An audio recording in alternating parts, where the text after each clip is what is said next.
Back it up like a Tonka. Não é mais técnico do Grêmio, mano.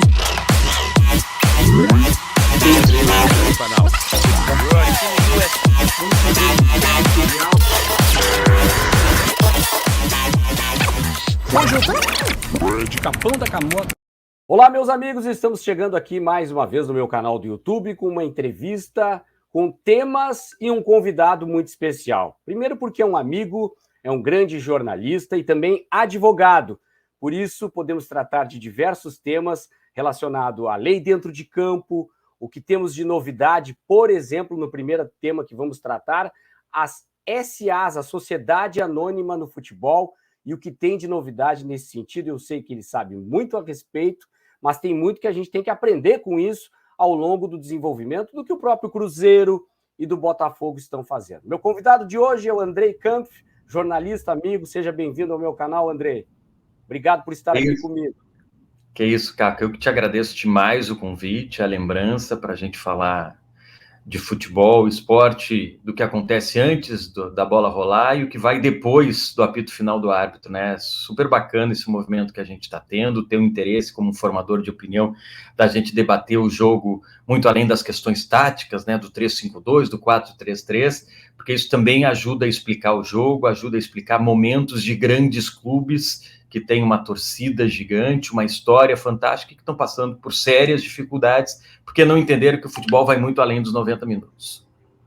Andrei, o futebol brasileiro, falar de uma maneira mais abrangente, ele tá passando, na tua opinião, uma virada histórica, tanto nessa questão da mudança de possibilidade de um novo modelo com as sociedades anônimas, e também com esse profissionalismo, não que os técnicos brasileiros não são profissionais, mas de trazer um pouco de técnicos de fora do país, não só aqui da América do Sul, os argentinos, uruguaios, paraguaios, que muitos estiveram aqui, mas também técnicos portugueses da Europa. O futebol brasileiro está dando uma virada mais profissional, estudando mais caso a caso, tanto nessa questão econômica de regulamentação, como também na questão tática do futebol, como evolução. Como é que tu encara essa virada do futebol brasileiro, André? Caco, eu sou um otimista, eu estou vencendo a desesperança. Eu acho que o Brasil caminha, mas caminha a passos lentos. Essa transformação já aconteceu na Europa, né? E está chegando no Brasil. Só para dar um exemplo da minha realidade, eu hoje, além de jornalista, de trabalhar com comentário esportivo, de ter um canal de comunicação na área do direito desportivo, que é o Lei em Campo, um blog, eu sou um advogado que trabalho também na área do direito desportivo e com compliance esportivo. Há 3 anos, é pouco tempo, tá, Caco? A gente começou a apresentar compliance esportivo para as entidades esportivas, para federações, associações e clubes de futebol. A imensa maioria não sabia o que era compliance. E quem sabia, não via um link, uma relação entre compliance e gestão esportiva. Sim. Tá? Isso há 3 anos. Hoje a gente tem 6 compliance ativo com entidades esportivas, com clubes, com confederações, com federações de futebol. Então, as sociedades, as associações esportivas, os clubes, o movimento esportivo está entendendo a importância dessa proteção interna, dessa adequação às leis para tocar a gestão de uma maneira mais responsável. E a gente tem, em paralelo a isso, você tocou na questão da SAF, depois a gente pode aprofundar um pouquinho mais, um movimento jurídico, né, uma mudança na legislação que permite a migração de um clube associativo para um clube empresa. Isso traz bônus e traz ônus também. Uma empresa, os compromissos assumidos vão ser cobrados de uma maneira muito mais rigorosa, inclusive pela justiça.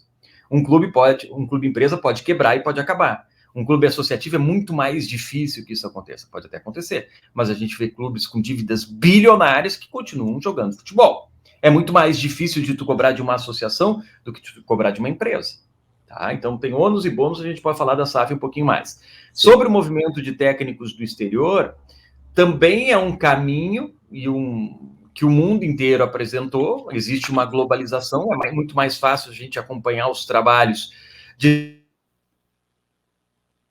pelo mundo do que era há 10, 15 anos, e os clubes brasileiros entenderam que o mercado deles de possibilidade de se contratar não se restringe mais às nossas fronteiras geográficas. É possível trazer um cara da Argentina, do Uruguai, que daí já, principalmente para os clubes do Rio Grande do Sul, já era um hábito, uma tradição, uma cultura, mas você pode trazer alguém da Grécia, você pode trazer alguém de Portugal, você pode trazer alguém da Inglaterra, se tiver cacife para isso, para trazer para novas ideias, para trazer para o Brasil, e com isso traz também novas ideias táticas que podem ser interessantes para o futebol. Eu não acredito em técnico estrangeiro melhor que técnico nacional, eu acredito que técnico bom é aquele que estude o futebol, estude a ciência e consiga aplicar dentro de campo um modelo de acordo com aqueles jogadores que tem, com o plantel que tem, que seja um modelo eficiente. É verdade, concordo contigo até. O que falta, às vezes, talvez, é para alguma geração mais antiga, daqueles ex-jogadores que viraram técnico, é estudar um pouco mais o futebol, né? Eles se basearam muito no conhecimento de campo, que eles têm melhor do que ninguém. Nós nunca jogamos futebol profissional e comentamos futebol, mas jamais nós vamos ter a essência do vestiário, do pisar, de sentir o cheiro do gramado, do que um jogador de futebol. Uma coisa é a gente jogar uma pelada, um futebol ali, a gente tem uma ideia dos movimentos do futebol, mas jamais da maneira profissional. Mas por isso que a gente, como jornalista, também estuda a tática, olha os números, scout, esse tipo de coisa que ajuda. E também trabalhamos com informação. Com base na informação, da apuração, né, Andrei? A gente consegue fazer uma análise que a gente tenha prova daquilo que está dizendo, né?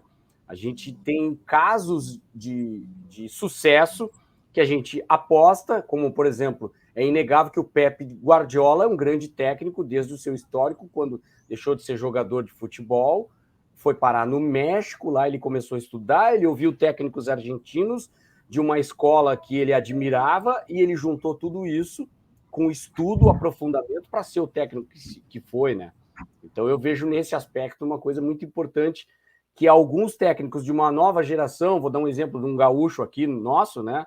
O Odair Hellmann é um estudioso. A gente vê que ainda falta, talvez, a experiência de um Abel Braga, de um Vanderlei Luxemburgo, que tem muitos anos de estrada, também no vestiário, não só como jogador, mas a parte tática do estudo, ele está muito à frente, ele está avançado. Então, esse misto, né, Andrei, de estudo, experiência desses caras do Brasil, que são excelentes, sensacionais, e com a mescla do que vem de fora para inovar, a inovação é sempre feita com essa mistura, né? Se ficar só de uma maneira o futebol brasileiro, ele nunca vai evoluir. Não sei se tu vê dessa forma também. Sem dúvida nenhuma, né, Caco? Eu, quando saí da reportagem da TV Globo, já com a ideia de conciliar minhas duas formações, né, jurídica, que eu me formei em Direito na URGS nos anos 90, e nessa hora eu peço para todo mundo não fazer conta, e me formei em jornalismo na PUC também nos anos 90, não façam conta de novo, por favor. Não, um número redondo, é fácil de fazer a conta. E aí eu saí da reportagem num papel de opinião, diferente do papel da reportagem, que é de contar histórias. Então eu colocava a opinião baseado em 3 pilares, na informação, né?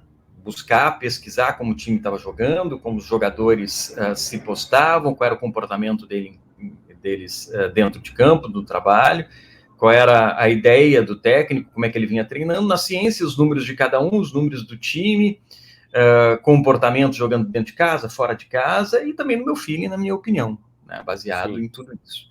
Então tinha uma pesquisa, um estudo. Quando eu saí da Globo e eu recebi uma proposta para comentar jogos no DAZN e comecei a trabalhar no DAZN como comentarista, eu fiz um curso de análise tática no futebol. Eu, para entrar no direito, antes mesmo de sair da Globo, eu fiz uma pós-graduação em Direito Desportivo, hoje estou fazendo mestrado em Direito Desportivo. Então, para comentar jogos, eu fiz um curso de análise tática do futebol. Sou dessa linha. Se eu quero trabalhar com determinada área, vou trabalhar com o direito trabalhista, com o direito desportivo, eu vou me especializar nessa área e vou estudar muito essa área. No futebol, a mesma coisa.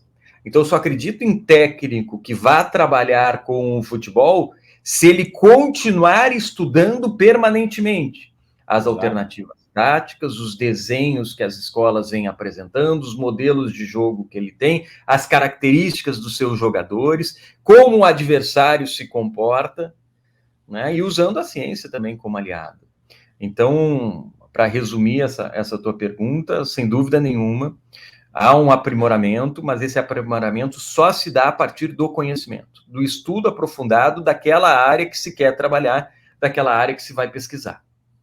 Bom, vamos aprofundar então um pouquinho mais a questão da SAF no futebol brasileiro, né? E principalmente falando aí os que saíram à frente dos mais conhecidos, a questão do Botafogo e do Cruzeiro que apostaram nesse modelo lá com o Ronaldo no Cruzeiro, né? E o americano lá do Botafogo, que vai botar 400 milhões no Botafogo e no Cruzeiro são 300 milhões, né? Para começar. Então, só que tu estavas falando um alerta que eu achei importante, que uma coisa é a fachada de uma SA e a fachada de uma associação. É diferente em termos jurídicos em responsabilidade com suas dívidas e nesse aspecto, né? O que tem de vantagem e desvantagem, então, nesse aspecto aí? E pegando um pouco do que tu espera do que o Botafogo e o Cruzeiro vão mudar de patamar, quando vão mudar. Tem muita gente achando que vão contratar grandes craques e nesse ano os dois já vão dar uma virada. As pessoas já se iludem que o futebol já muda da água para o vinho, e não é assim, né? O brasileiro adora um pó de hiperlimpimpim, né? Um salvador da pátria, Sassamutema, tudo da nossa geração, cara. O Sassamutema, né? Do salvador da pátria, e o pó de hiperlimpimpim do sítio do Pica-Pau Amarelo, mas isso é literatura brasileira. Monteiro Lobato pega um pó mágico, atira e nossos problemas acabaram. O brasileiro adora isso.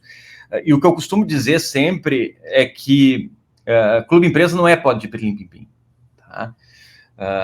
Muito mais do que mudar a natureza jurídica, ou seja, eu vou transformar o meu clube associativo, né, que é uma associação sem fins lucrativos, em um clube empresa, que é uma SAF, Sociedade Anônima do Futebol, é uma empresa.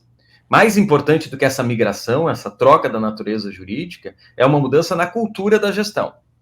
O esporte precisa ser trabalhado a partir de agora de uma maneira profissional, responsável, transparente, com governança, com pilares de integridade, com compliance, para tentar implementar uma política mais séria e mais eficiente de gestão. Isso pode ser feito através de uma associação. A gente tem exemplos aí de grandes clubes brasileiros que fizeram uma transformação interna, dolorida, difícil, né, até abrindo mão de resultados desportivos, mas que conseguiram se organizar e hoje são referências dentro da gestão esportiva no Brasil, e são associações. A gente tem clubes que se transformaram em empresa e quase quebraram, o caso do Bahia, por exemplo, o caso do Figueirense em Santa Catarina.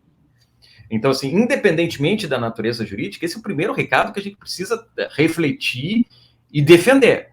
Independentemente da natureza jurídica, a gestão precisa ser profissional. Não adianta migrar para clube empresa e continuar com os mesmos vícios e responsabilidades que se tinha quando a gestão era associativa.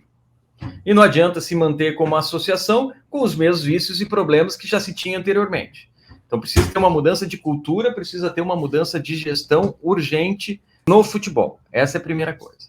Com relação à SAF, os freios políticos da SAF são freios menores. Na associação, tu tem freios políticos maiores, mais complicados. Num clube associativo, a presença do conselheiro, um grupo político consegue pressionar mais o trabalho do executivo. Então, para se fazer mudanças necessárias dessa cultura, se tem mais freios que prendem essas mudanças, né? Se precisa diminuir essas resistências, se precisa de mais diálogo. Num clube profissional, tu tira esse freio político e tu consegue implementar esses caminhos da gestão profissional de uma maneira mais rápida. A lei da SAF, ela traz compromissos, traz responsabilidades.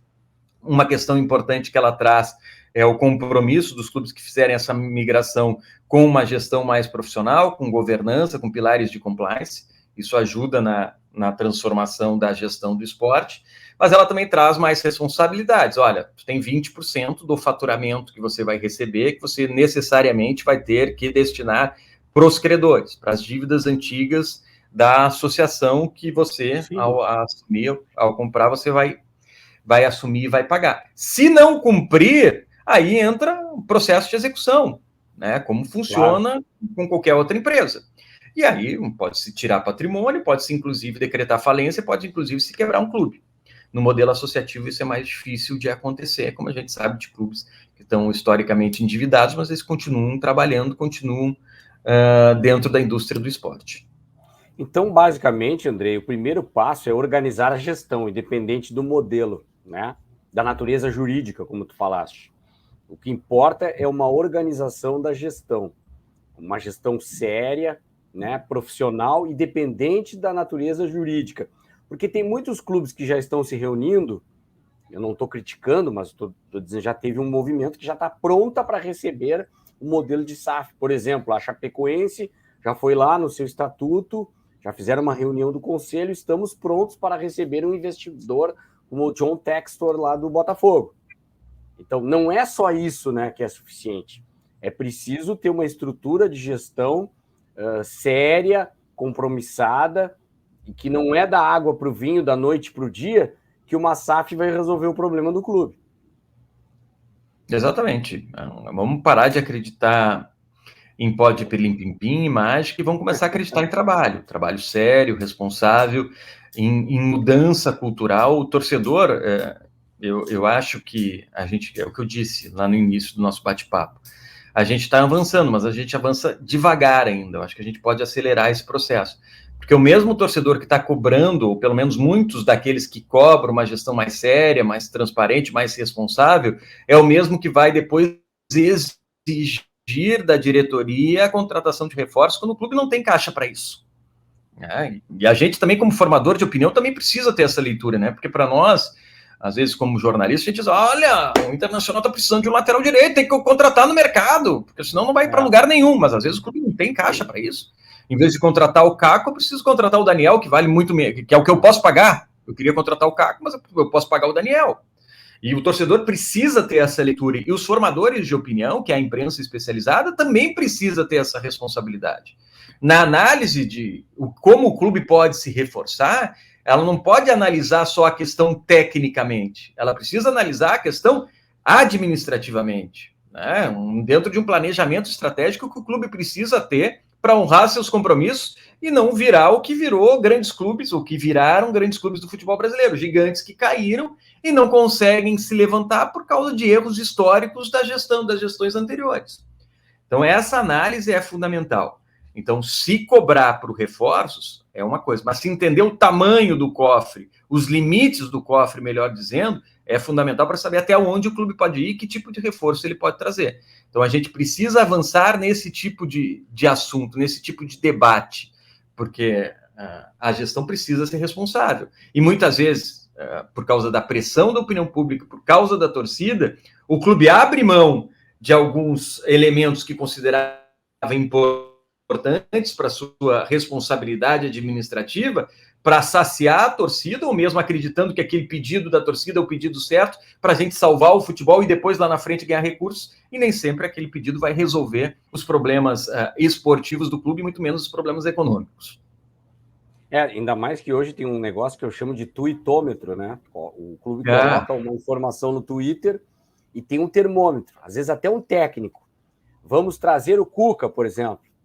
E aí não quer, a torcida enlouquece, não quer. Então, ou o clube tem convicção, o comentarista, nós, no caso também, formadores de opinião, temos convicção nas opiniões, podemos voltar atrás, não é feio dizer que errei, me enganei, eu pensava uma coisa e realmente me enganei, é melhor voltar atrás e perceber que tinha uma opinião a respeito de algo, mas é importante ter uma convicção. Se tu aposta que a gestão tem que ser econômica e os clubes têm que apostar também em jogadores de categoria de base, não pode tanto um dirigente ou um comentarista, alguém que forma opinião, no primeiro resultado negativo, mas também botaram muita gurizada, tinha que ter contratado um cara a cereja do bolo, um lateral experiente, faltou isso. Ué, mas tu falava uma coisa lá no passado e hoje tu tá falando outra. Então é importante ter a convicção, eu vejo que é muito importante para tudo, tanto na opinião de quem leva junto o torcedor nesse aspecto, como o dirigente. Se ele tem convicção, ele sabe o que ele quer, ele vai dizer não para a grande contratação, para os Cavanis e loucuras que se fazem aí no futebol brasileiro e acaba quebrando. A presidente do Palmeiras fez isso, né? Ela disse, eu não vou quebrar o Palmeiras, e tá sendo criticada por isso. porque ela disse que não vai quebrar o Palmeiras, não vai ficar fazendo loucuras, e a gente vê que o perfil de contratações do Palmeiras é reposição ao Felipe Melo, alguns outros jogadores, num perfil mais jovem e mais barato. Claro que o Palmeiras tem dinheiro para trazer aquele cara, mas é que tem que ser aquele negócio que vai dar rentabilidade lá na frente, porque título ninguém garante que contratando tu vai ser campeão, não é assim, né? Então a Leila está muito certa, a presidente do Palmeiras. Eu concordo muito com o que ela tem dito, e o torcedor do Palmeiras está enlouquecido, que tem que contratar, que o Palmeiras é bicampeão da América, tem que trazer um monte de craque. Olha aí olha para o lado. O Corinthians está pensando no Cavani, no Diego Costa, e o Palmeiras em ninguém. Mas o clube foi bicampeão da América com organização e desse jeito, né? Tem que ter um pouco de calma. Precisa ter. A gente precisa mudar a cultura, mas eu acho que aí tem muito do nosso papel também, como formador de opinião, quando eu também me enquadro como jornalista, como alguém que emite opinião com relação às questões do esporte.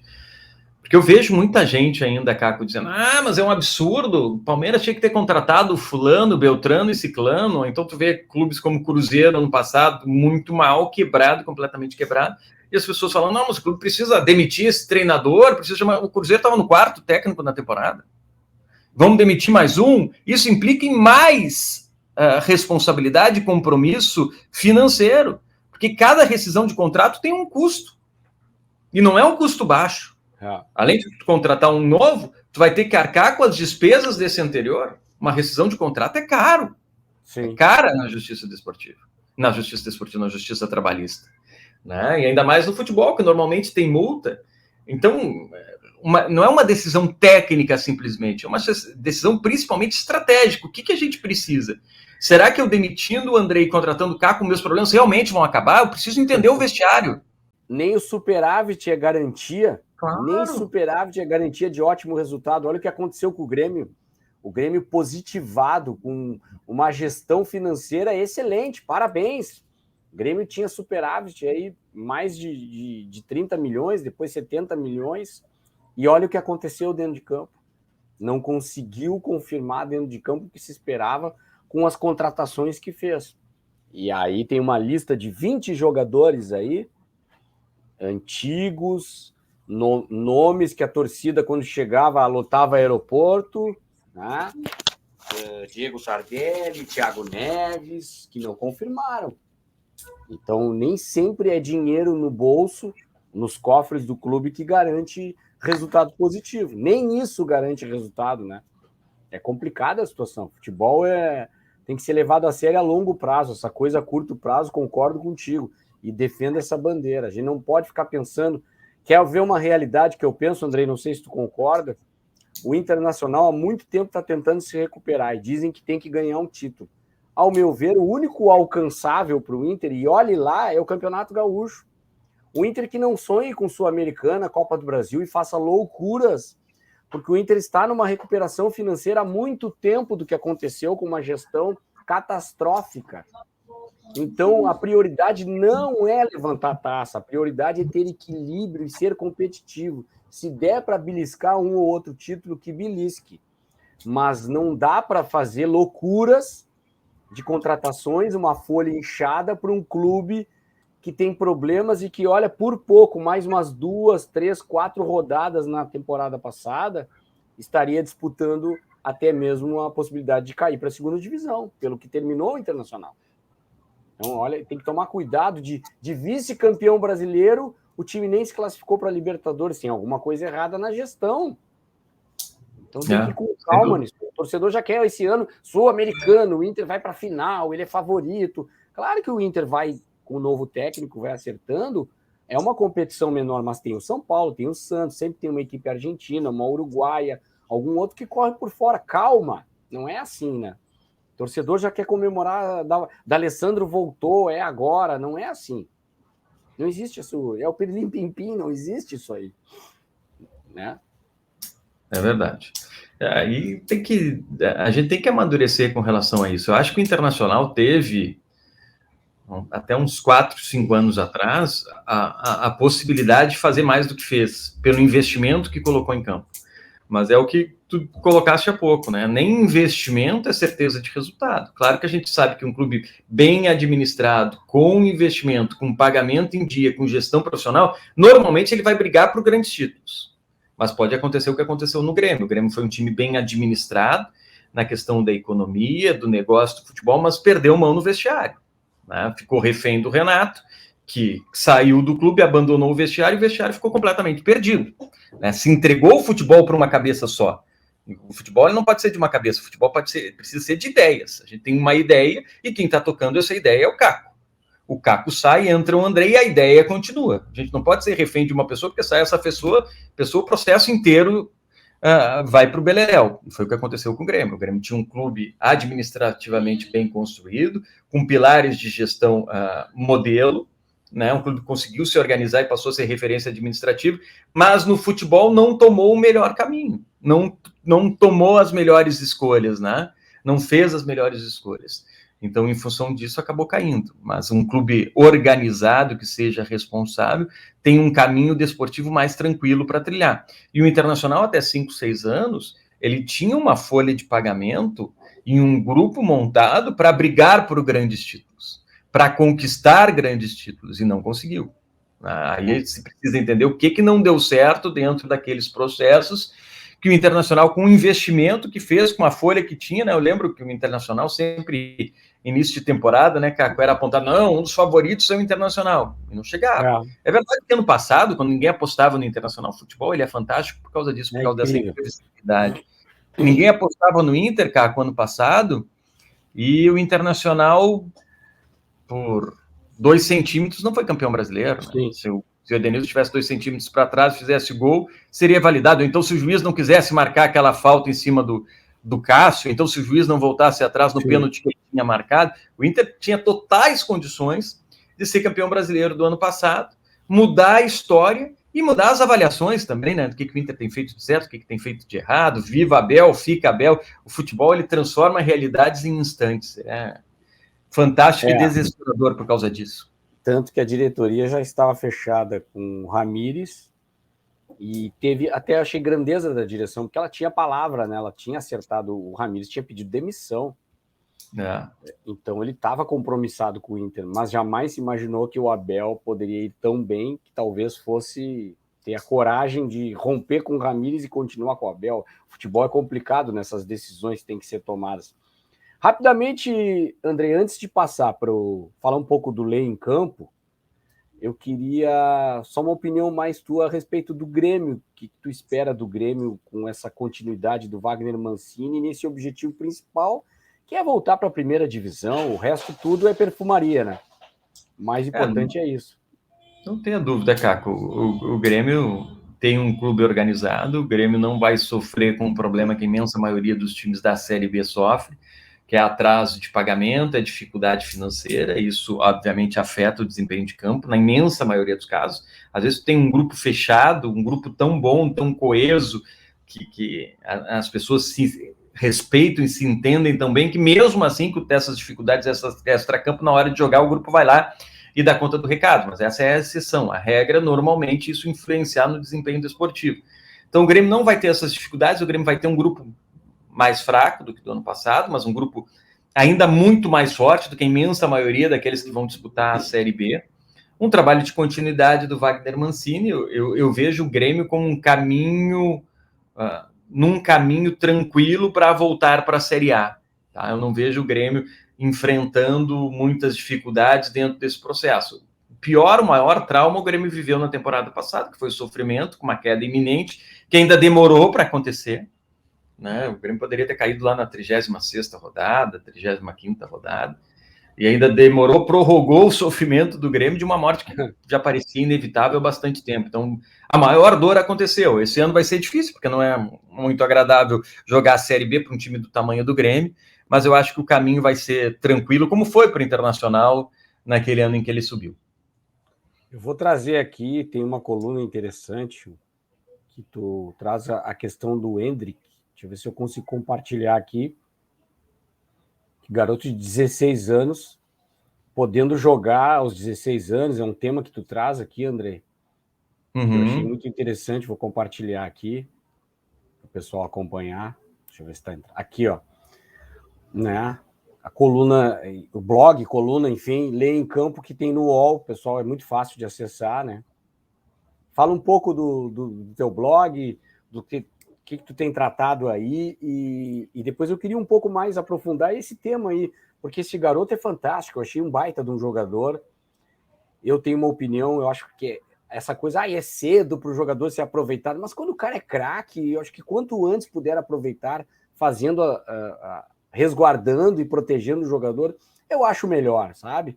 Eu tenho saudades, assim, não é da nossa época, a gente já tem uma certa estrada, mas eu gostava daquilo do Pelé com 17 anos jogando em seleção. Acho que quando o cara é muito genial, o Neymar podia ter ido já logo para a Copa, não foi na primeira vez, junto com o Ganso, mesmo que não fosse titular, como o Kaká já foi novo, o Ronaldo foi novo para a Copa. Acho que quando tem um talento assim, na minha opinião, ele tem que ser logo aproveitado. Já viajar para o Palmeiras, se der para o Mundial como experiência, não precisa nem entrar em campo. Mas eu vejo, se ele realmente é genial, como a gente tem percebido, acho que não tem idade para o talento. A gente vê isso na ginástica, no skate aí, com a Raíssa Leal. Quando o cara é talentoso, tem que ser aproveitado o mais cedo possível. Não sei qual é a tua opinião, André. Eu também compartilho contigo dessa ideia, né? Eu acho que é feita uma análise técnica, uma análise tática, uma análise clínica, né? Precisa saber se ele tem capacidade física para suportar a intensidade do futebol profissional, que é muito maior do que a intensidade do futebol de base, e depois é preciso ter cuidados jurídicos, né? É aí que entra a questão do Endrick. As pessoas dizem assim, ele precisa ter um contrato profissional para jogar profissionalmente. É o primeiro erro que as pessoas cometem. Muita gente da imprensa disse isso, tá? Sim. Não se precisa ter.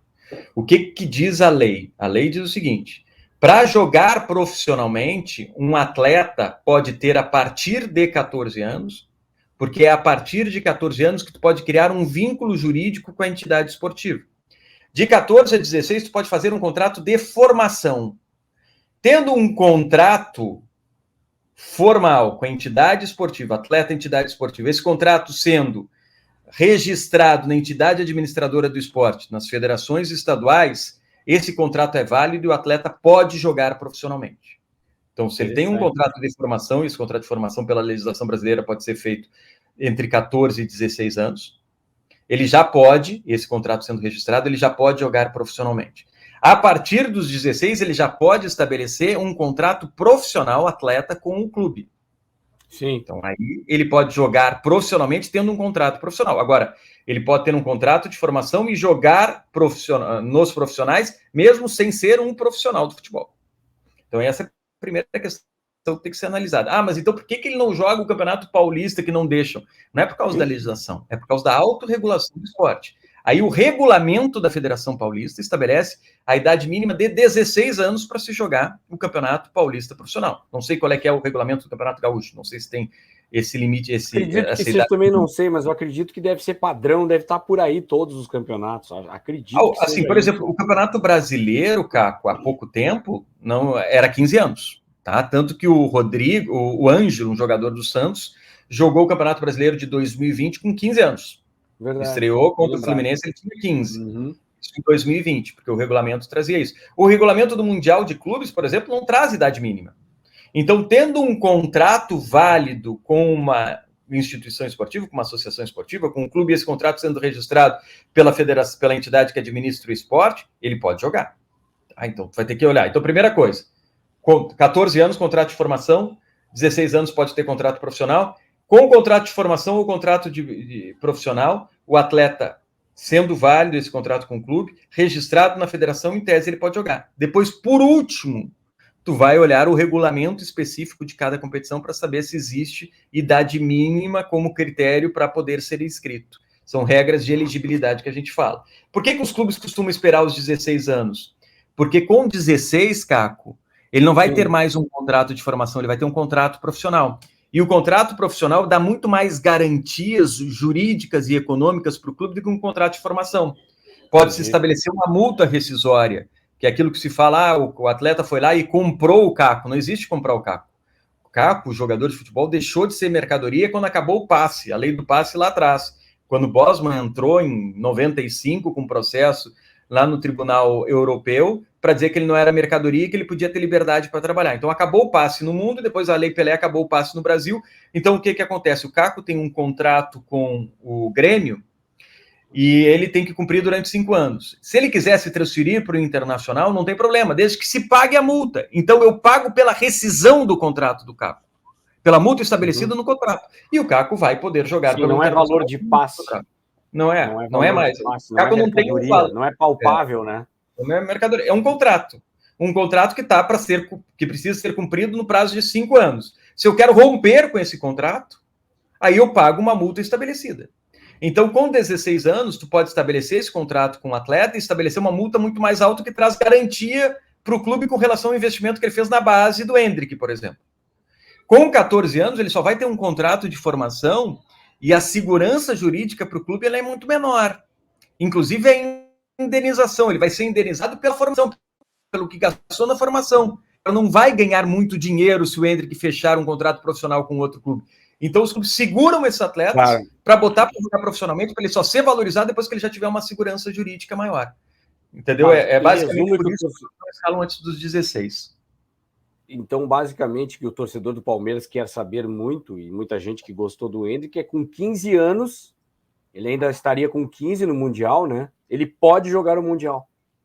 Pode, não tem nada no regulamento específico do campeonato que proíba. Ele tem um contrato com o Palmeiras, esse contrato é válido, esse contrato está registrado na CBF, então agora só precisa olhar os regulamentos específicos de cada campeonato. Não tendo idade mínima, ele pode jogar.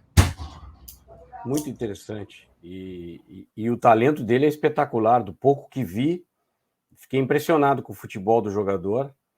E no Internacional, no jogo contra o Internacional, ele entrou ali, em seguida deu uma bicicleta. Impressionante o que joga o garoto. Mas dá para ver que ainda é muito novo, precisa de rodagem, enfim, tem que ser trabalhado. Mas que tem talento, a gente que observa futebol há muito tempo, bate o olho. Claro que às vezes nem sempre vai chegar lá, né? Mas tem tudo para ser um grande jogador. Torço muito porque é o estilo de jogo que eu gosto muito. Jogador muito ofensivo, vai para cima, agressivo, vertical.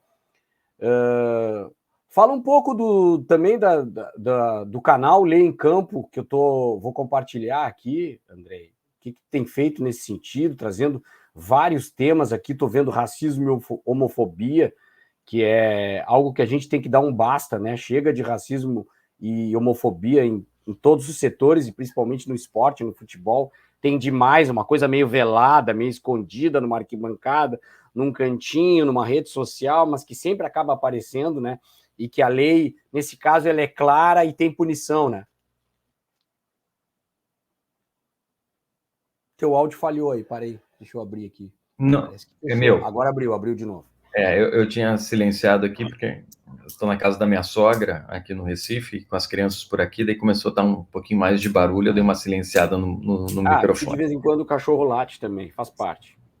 Aí, Caco, o Lê em Campo, ele nasce como uma ideia do Andrei muito mais jornalista do que do Andrei advogado, né? Eu estava fazendo minha pós-graduação, ainda trabalhando na Globo, e vários dos assuntos tratados em aula, eu pensava, mas isso é uma notícia, isso é interessante de compartilhar, isso a gente pode explicar de uma maneira mais simples, que não seja só para advogado, mas que o grande público entenda a importância, e comecei a ver como o direito e a gestão ajudam a explicar o jogo. Então eu criei um canal de comunicação com assuntos que envolvem direito e esporte, gestão e esporte, que é o Lê em Campo, tá? E paralelo a isso, um braço desse projeto tem uma coluna dentro do UOL que eu escrevo também sobre assuntos em que direito e esporte tabelam juntos. Essa questão de direitos humanos é uma questão fundamental, inclusive tem sido objeto de aprofundamento das minhas pesquisas no mestrado. A minha dissertação vai ser sobre o déficit democrático da cadeia associativa, como os atletas não participam desse movimento, que eles fazem parte, e por isso eles precisam aceitar as regras do jogo, mas quando eles entendem a força coletiva que tem, eles conseguem transformar não só o jogo, como realidades. Foi o caso do George Floyd, quando os atletas de maneira espontânea e coletivamente se posicionaram contra o racismo, e aí o futebol não pôde punir, porque não era só o Caco ou só o André, eram todos se posicionando contra o racismo. O movimento olímpico não pôde punir também. A NBA chegou a parar, dialogar com os atletas e entrar e se engajar numa campanha contra o racismo, porque os atletas, de maneira coletiva, se posicionaram e disseram, olha, racismo, homofobia, proteção de direitos humanos é da natureza do esporte. Eu não estou levantando uma bandeira política, porque historicamente, olha, os atletas que se manifestaram levantando o braço na Olimpíada de Montreal e foram banidos do esporte, né? Porque o esporte usava qualquer tipo de manifestação política para punir esses atletas, porque estava lá no regulamento, na regra 50, que qualquer manifestação política não é permitida dentro do esporte. Os regulamentos do futebol também trazem isso, trazem essas questões.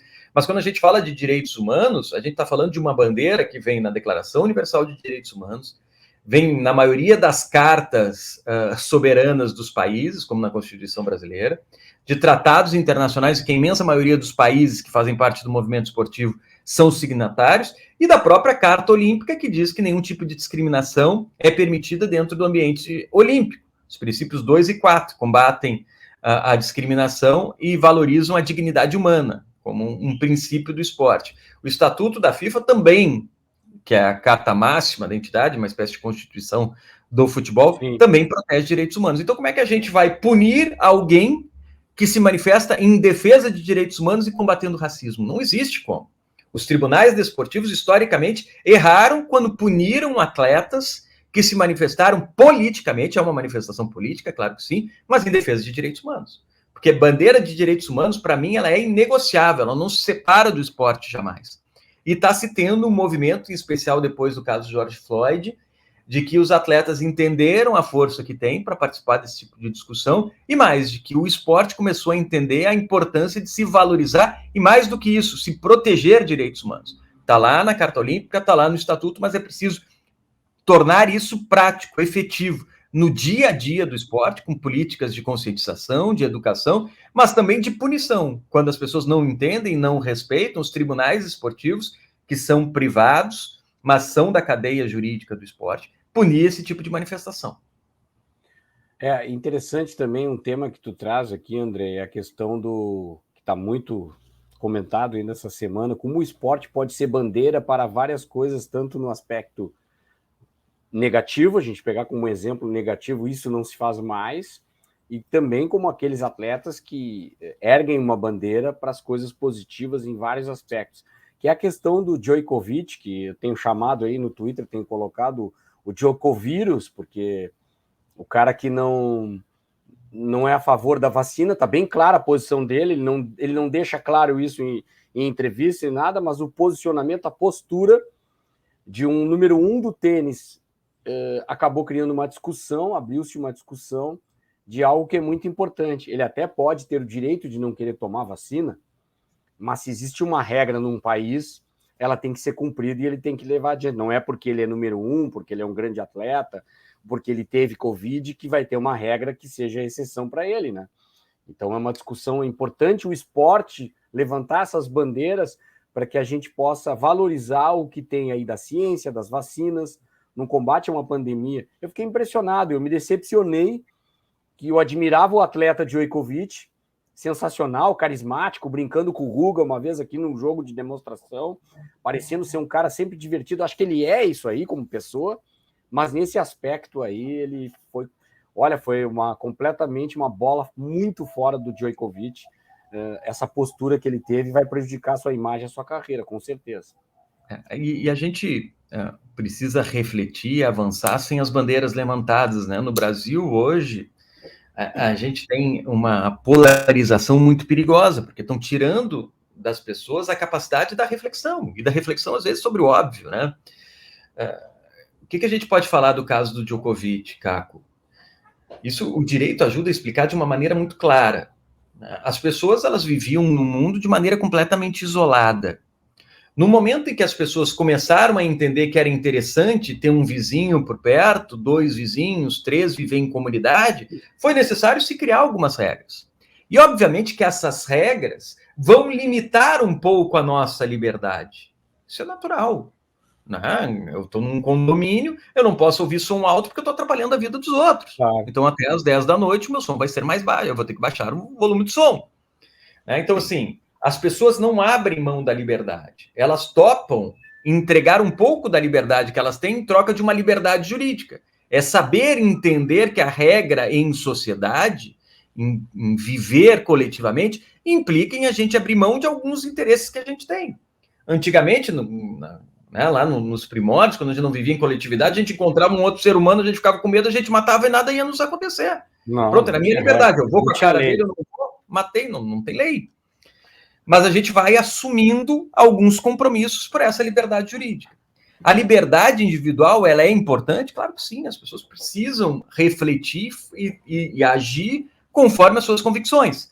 Agora, muitas das nossas escolhas vão implicar em restrições coletivas. A liberdade individual, por melhor que seja, e por mais protegida que tenha que ser, ela não é maior do que um direito coletivo. O direito à saúde de todos é um direito maior do que a minha possibilidade de escolha, a minha liberdade de escolha. Eu posso não querer me vacinar, é um direito que se tem. Agora, sem me vacinar, eu não vou poder ir para a França hoje, por exemplo, porque a França está exigindo vacinação de quem vai entrar para lá, vai entrar no país. Eu não posso ir a alguns restaurantes. Aqui no Recife eu fui num café, eu precisei mostrar o comprovante de vacinação. Claro. Eu não me vacinei, tudo bem, eu não vou no café e não vou viajar na França. Vou viver de acordo com os limites possíveis dentro dessa minha escolha. E o Djokovic sabia disso. A Austrália tem suas regras para a imigração. E ele não entendeu e quis forçar uma entrada no país para jogar pelo tamanho que ele tem. Se pensou numa exceção para ele, e essa exceção não foi dada. Se protegeu a saúde coletiva de todos. Então, a gente precisa entender nesse caso o seguinte, que o homem abre mão de algum tipo de liberdade em troca de uma liberdade jurídica, quer entender os caminhos que ele pode dar, até para ter segurança e proteção, para saber que o caco não vai invadir o meu direito. O teu direito individual, ele não pode desrespeitar o direito do próximo, e que um interesse coletivo, um direito coletivo é maior do que um direito individual. O direito trabalha dessa forma, né? Na hora de se analisar conflitos de direito, olha, tem duas regras. Eu tenho essa regra que precisa ser protegida, que é a minha liberdade individual. E eu tenho essa regra que precisa ser protegida, que é o interesse coletivo, a saúde e a proteção das vidas das pessoas. O que é mais importante hierarquicamente? Aí eu vou ter que abrir mão do direito da liberdade individual e ter que proteger a saúde, a vida das pessoas. Então, o direito ajuda a explicar essas questões, mas não precisa nem do direito, é a questão do bom senso, né? Eu não vou pegar e ligar um som alto de noite para acordar meus vizinhos, porque eu não quero que as pessoas façam isso comigo quando eu estiver dormindo. Porque senão vai todo mundo ligar o som alto, mas ninguém vai dormir, de segunda a domingo. Acabou a regra do condomínio. Então não dá para ser assim, né, Caco? É muito parecido com aquela comparação, eu gosto às vezes da comparação que a gente enxerga bem as questões das leis de trânsito, né? Tu até pode não querer usar o cinto de segurança, mas tu vai estar sujeito à penalização. Mas se tu colocar alguém no teu carona, tu não usar o cinto de segurança, aí tem o espírito coletivo. A pessoa do lado pode estar com o cinto, ela não vai se machucar e te machucar, mas tu pode matar ela. Então, essa é a questão de espírito coletivo, como também a habilitação. A pessoa pode até saber dirigir, dirigir um carro melhor do que qualquer um que tenha a carteira ou a carta de motorista, como se diz em São Paulo, mas tu tem que ter a habilitação. Se tu não tem a habilitação, tu não pode dirigir, por mais que tu seja craque na direção. Né? Nós somos de uma geração que aprendemos a dirigir nem em autoescola, pegando carro em sítios, em praia, os pais ensinando e a gente sabia, não precisava nem de autoescola, ia lá, já sabia dirigir, fazia. Mas tu tem que ter habilitação, senão tu está sujeito à penalização e caso aconteça algum problema, está comprovado que tu não estava habilitado, porque tem uma sinalização, tem uma regra a ser cumprida no coletivo. Sozinho, eu não sou um indivíduo sozinho dentro de um carro na sociedade. Eu coloquei o carro na rua, o espírito coletivo já está valendo, porque eu posso atropelar alguém, eu posso não respeitar uma faixa, eu tenho que estar sujeito à coletividade. É perfeito o teu exemplo que tu coloca do Djokovic, né? Ainda mais um cara como ele, que é o número 1 no esporte. Não adianta ele ser o melhor no tênis e ser o pior no cumprimento das regras. Isso dá a entender, fica ruim para ele, que quando tiver uma bola fora, uma bola dentro, ele vai discutir, eu já vou ficar na dúvida. Pô, esse cara, será que ele é o cara da regra mesmo? Será que ele está discutindo aquela bola porque realmente ele acha que ela foi dentro a favor dele ou ela foi fora e ele está querendo engambelar como ele engambelou a vacina? Né? O cara passa como cidadão, passa a ser não mais um líder, um número um. Ele é um cara comum que não pensa no coletivo, ele é individualista. E esse espírito individualista a gente cada vez condena mais, porque a gente tem que pensar no próximo, né, André? Não dá para pensar só no nosso umbigo, na nossa vida e na nossa maneira de ser. Eu não posso ir para a praia, eu não posso ir num restaurante se eu não me vacinar. Bom, cara, ou tu te vacina ou tu não vai. Se tu não quer, fica em casa. A regra é para isso, né? É por aí, né? Eu coloco no texto, né, que proteger a saúde de todos é uma regra de convivência, né? Ninguém pode se colocar em risco a saúde das outras pessoas em nome de um direito que ela tem de não se vacinar. Eu acho que a gente precisa entender essas questões, né? O Djokovic é um gênio das quadras, mas ele perdeu a oportunidade, eu concordo contigo, de se tornar também um ídolo, né? Para mim, ídolos são aqueles que entendem que o papel do atleta vai além de uma quadra, pode ir além da pista, pode ir além de um campo. Ele pode também ser o catalisador de transformações sociais importantes, como a conscientização de todos de proteger a saúde no momento de pandemia, né? Eu acho que a gente precisa avançar nessas questões. Entender que nessa pandemia, cuidar da gente é também cuidar dos outros, né? Isso é uma consciência coletiva, mas também é direito. O direito se baseia nisso, né? O direito é construído em cima dessa ideia, né? Vamos tentar coletivamente criar regras para um convívio social. E esse convívio social ela precisa de equilíbrio. O que faz o direito válido? É a regra ter legitimidade e as pessoas cumprirem aquilo que o direito determina. Então, as pessoas precisam cumprir essa regra, concordando ou não, né? Esses dias eu vi um exemplo muito legal, até do texto do Djokovic que eu postei, cara. Sim. Uma pessoa foi lá e disse, por que eu vou obrigar alguém a se vacinar se as pessoas continuam contraindo o vírus? Né? E aí uma pessoa, nem fui eu que respondi, porque eu não tenho mais respondido muito os comentários dos textos que eu ponho, porque senão vou perder muito tempo. E as pessoas muitas vezes não querem ouvir mesmo, né? Elas não querem refletir, porque aquilo está escrito no texto, só que elas sequer leram, né? Elas viram um título e já passaram a criticar. Mas uma pessoa foi lá e fez uma tréplica dizendo o seguinte, tá bom, é legal essa história, não tinha pensado nisso. Agora, quando um guarda de trânsito te parar, porque tu não está usando o cinto de segurança, tu vai lá e diz para ele o seguinte, olha, eu não estou usando o cinto de segurança, meu amigo, porque apesar de usar o cinto de segurança, tem muita gente que morre em acidente de carro, então eu não estou usando, porque não vai servir para nada. Vê se cola, né? Vê se o azulzinho lá, o marronzinho, vai chegar e vai dizer, é verdade, tem gente que morre porque está mesmo usando cinto, então agora não precisa mais usar cinto. Não vai colar, né? Não vai colar. É complicado. Sabe que para fechar aqui, contar uma história, por causa de um erro da agência de turismo, em 2001 eu fui cobrir o Guga na Austrália. E eu chegando na Austrália, eu até tinha a vacina da febre amarela, mas não levei a carteirinha. Né? Eu tinha a carteirinha, uma carteirinha branca, hoje é uma amarela mesmo. Chegando na Austrália, é bem rigoroso. Eu fui para uma sala com policiais australianos. Eu achei que eu ia ser deportado, perdi o torneio, não vou cobrir a Copa do Mundo de tênis, né? Tô ferrado, me ralei. Não, aí tu tem, cada caso é uma regra, diferente da regra da vacinação da Covid, que é algo mais contagioso. Na verdade, eu tinha que escrever uma declaração que caso eu tivesse febre, alguns sintomas parecidos com a febre amarela, eu teria que imediatamente procurar um posto de saúde, eu estava sujeito a essa regra, eu tinha que assinar isso. Ou seja, se eu tivesse uma febre e fosse parar em algum hospital, alguma coisa, ou não fosse para o hospital, é onde eu transitasse, eu poderia ser punido e deportado, daí sim. Né? Mas primeiro eu seria tratado pelo país. Mas foi um grande susto o erro de uma agência de turismo que não avisou da necessidade da vacina, da carteirinha de vacinação, né? Até estava indo pela empresa, enfim, pela RBS na época, e levei um susto, achei que eu ia voltar. Eu digo, mal cheguei na Austrália depois de 14 horas de viagem, mais 14 para voltar agora, né? E eu perdeu um baita vacinado.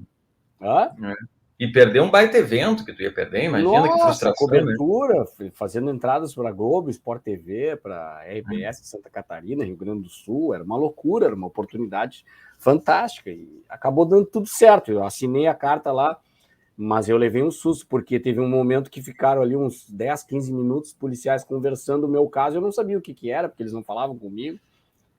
Na verdade, eles te dão um susto para te ter um alerta, saber a situação, eu expliquei que eu tinha a vacina, mas não precisaram da comprovação. Assinando um papel, a regra do país, ela permitia isso. Então, agora, se me mandasse embora sem eu ter a carteirinha e fosse a regra, o que eu ia fazer?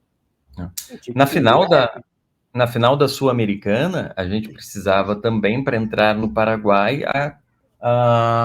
o comprovante de vacinação para febre amarela. Eu me lembro que o Dudu Monsanto, que estava indo comigo fazer a final, não tinha a comprovação. Ele não ia conseguir viajar. Sorte que porque o Dudu, se fosse o Dudu, a gente teria chegado no aeroporto em cima da hora, mas eu fui cedo, eu gosto de chegar cedo no aeroporto. A gente chegou faltando umas 3 horas para o voo. Deu tempo dele pedir para a mulher dele pegar o documento, achar em casa, mandar um Uber com o documento até a porta do aeroporto para ele pegar esse documento para a gente conseguir fazer o check-in. Porque senão, sequer o check-in ele ia fazer. Para entrar no país, precisa comprovação de que você se vacinou contra a febre amarela. Porque é uma questão de saúde pública, é uma questão sanitária. Não pode levar a febre amarela para o Paraguai, que poderia gerar um problema gigante para lá. E então, o erro foi na saída aqui do Brasil também. Claro, de deixarem por isso. Deixaram eu sair, o certo era eu não ter saído. Não me pediram na saída, que daí eu teria tempo para isso. Claro. Aqui, o aeroporto de Porto Alegre é próximo, eu também chego cedo, ainda mais voo internacional. Dava tempo, não tinha Uber na época, nada, mas dava tempo de pegar. Eu sabia onde é que estava o documento, era só pegar o documento e. Na verdade, eu saí de Florianópolis, mas era a mesma coisa, a mesma distância. O aeroporto é perto. Era perto. Andrei, muito obrigado.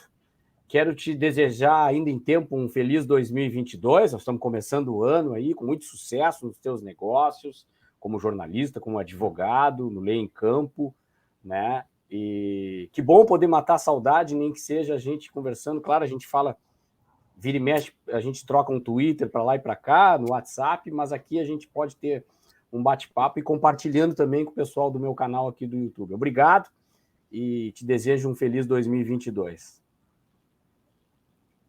Que isso, Caco. Eu que te agradeço demais. Caco é um amigo, de novo, não façam conta, mas desde os anos 90, que a gente compartilha ideias, compartilha preocupações, angústias, e conversar contigo é sempre um prazer. A gente tem novas reflexões, e eu acho que compartilhar essas reflexões são importantes para a gente pensar o jogo muito além da bola rolando, né? E isso é fundamental, muito além do jogo de tênis, muito além de uma corrida de atletismo. A gente precisa pensar o esporte sob outro ponto de vista também, sob o ponto de vista da gestão, do direito, da responsabilidade, da transparência, do que nos ajuda a viver em coletividade, no que nos ajuda a viver o nosso dia a dia. Caco, muito obrigado pelo convite, eu estou sempre por aqui, tu sabe que tu me tem aí ao alcance de uma teclada, né, na palma da tua mão, tu me encontra, e eu estou sempre por aqui, precisando bater um papo contigo, vai ser sempre legal quando a gente se encontrar por aí, a gente toma um café presencial que vai ser ainda mais bacana. Com certeza, eu sei que em breve estará de férias, aproveita bastante as férias. Pessoal, esta foi a entrevista especial com o grande colega e amigo Andrei Camp. Um abraço a todos e até a próxima. Tchau!